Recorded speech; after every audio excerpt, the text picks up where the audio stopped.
What's up everyone, John Rettinger from Techno Buffalo here with an unboxing for you of one of the latest Android smartphones in AT&T's lineup. This is the Sony Ericsson Xperia Play that I've got blocking my face right now.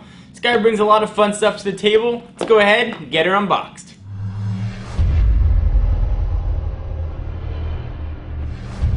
Alright, so here is the box of the Xperia Play. You got a picture of the device on the front, letting you know that it's 4G, that's HSPA Plus variety. This is PlayStation certified, so you got all the PlayStation control-y business going on here on the front.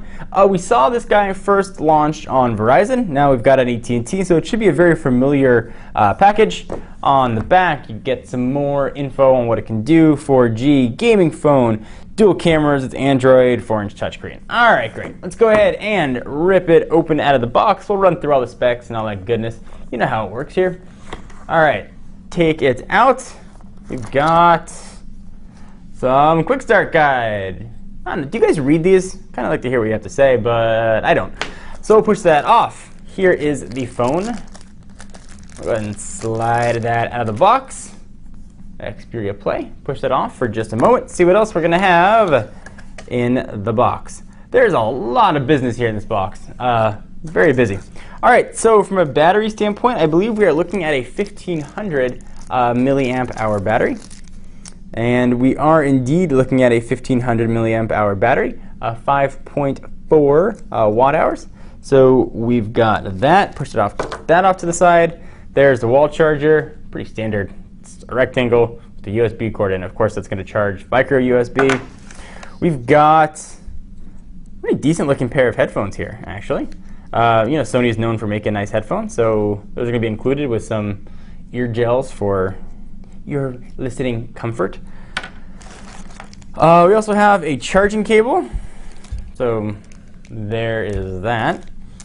And then we also have like a 3.5 extension cable. You can also use that sometimes for data, so perhaps to make the microphones a little bit larger. We'll take a look at the adapter here in just a minute. We'll see if maybe these two things go together. We'll take a look at that at the end, because that's not overly exciting. And then we've got something. Usually I can predict what's going to be in the boxes, but this Xperia Play is kind of throwing me for a loop. Looks like we've got, oh look at, they're including a dock, which is kind of nice. So a 3.5 jack protruding right there, micro USB charging port, and there you've got your power in and out, and audio, so you can plug in all kinds of neat different stuff to this. That's kind of cool that they included that. All right, great. Let's take a look at the phone itself. Here we have the Xperia Play. Texting and driving, it can wait. That is a true statement. We'll go ahead and rip this off. That whooshing noise, you can get that on the microphone. That's always fun. Is there any on the back? Because if there's any on the back, I get yelled at in the comments, and I do read the comments. So boom. So this guy's all gussied up in blue. Slide it up, there's where all that PlayStation certified business comes into play. You've got a 4-way navigation pad here, touch sensitive controls, which always makes me feel dirty when I use them, but they do work very well. And then your PlayStation buttons, triangle, circle, X, and square. I do know my shapes. We've got your Android buttons here, there's your menu option, and then you've got to start and select. But that's not the only buttons this guy's got. It also has shoulder buttons. So when you're gaming, go ahead and do those shoulder buttons. This is not really spring-loaded, so you gotta push up and then it'll kind of like go on itself. You definitely gotta give it a bit of a push to get it to go. On the left-hand side of the device, there's your 3.5mm headset jack. There's your micro USB charging port. On the bottom, there's some microphone action. On the left-hand side, got those shoulder buttons that we just talked about, and a volume rocker kind of hidden there in the middle. On the top, in the upper right-hand corner, which is where I like it the most, is the power and the lock button. Front-facing camera on the front, obviously, which is a VGA.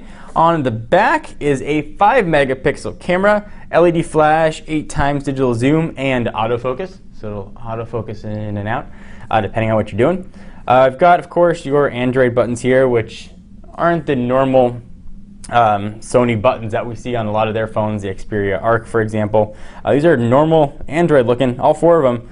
In a bit of a different order, though. You've got the back button on the left, home, menu, and then we've got search there as well, which is kind of interesting that they did it like that. All right, so let's go ahead and pop in the battery and see what this guy is got going on. We'll power it on here. Battery pops off. Plastic piece, I assume, is what's going to get that battery out of its housing. Oh, you never know. Sometimes you get big battery door fails trying to open these things up. I've opened so many phones, it never gets easier. They all do something different. So let's see. I suppose if I read the instructions, that would be helpful, but you know, I don't really do that. All right, I'm going to have to cut back here after getting this open.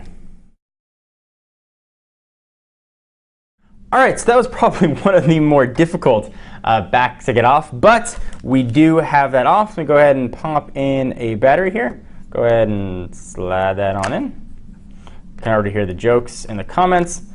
And I'll power it on. This is not for the faint of heart trying to get the back of this phone off. So one of the best things about the Xperia Play for me, it's a fine phone. At least I expect it to be a fine phone. It was fine on Verizon. Is this keypad is awesome for game emulators. So assuming you own the original consoles and the original games, those usual caveats apply, playing Super Nintendo, Nintendo games on here is pretty awesome. Let's go ahead and see if this has any juice. After that hassle of trying to get the back off, I hope it's going to have enough power. And while it is booting up, fingers crossed, I can run you through some specs, and yay, it is booting up. All right, so weighs 6.2 ounces, so not heavy, not light. It's got a little bit of heft, if you can see there.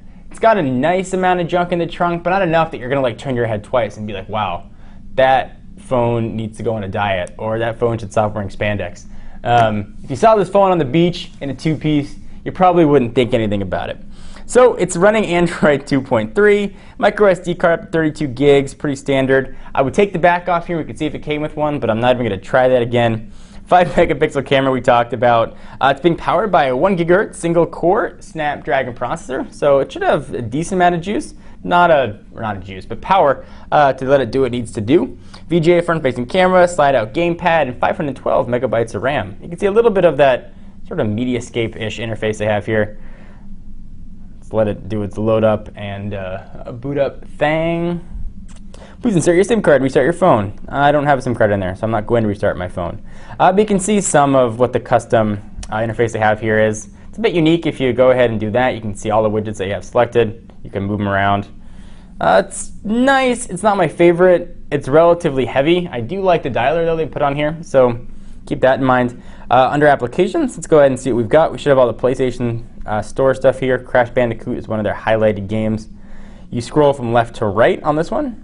Madden 11, Livewire Manager, and there's the Play games. So I do a full review. I'll walk you guys through this. But definitely, if you're looking to get a phone that you want to play some games on, this is a great phone to pick up just for an emulator. Even if you have another phone that you want to use, and you just want to use this for, say, playing games, and Xperia Play has come with me on many plane trips because I got to get my Mario on. So, you know, take that with a grain of salt or whatever you want that to mean. So guys, I'm John Rettinger from Techno Buffalo. This has been a first look at the Xperia Play 4G for those guys, AT&T. Anything you want to see covered in the review, go ahead and leave them in the comments down below, and I'll see you in the next video. Bye. So I did, by the way, want to mention, I was talking about these headphones earlier. There's microphone built in, and it's pretty standard stuff. You can answer calls right there. That little cable is not for the microphone. What this little cable is for actually goes with the dock. So you can plug it in the back here, and you can plug this into a set of speakers, and you can get your music on. So that's what that's for, in case you're wondering. I was super curious, but there's the dock as well. Now I'm not lying. I really will see you guys in the next video.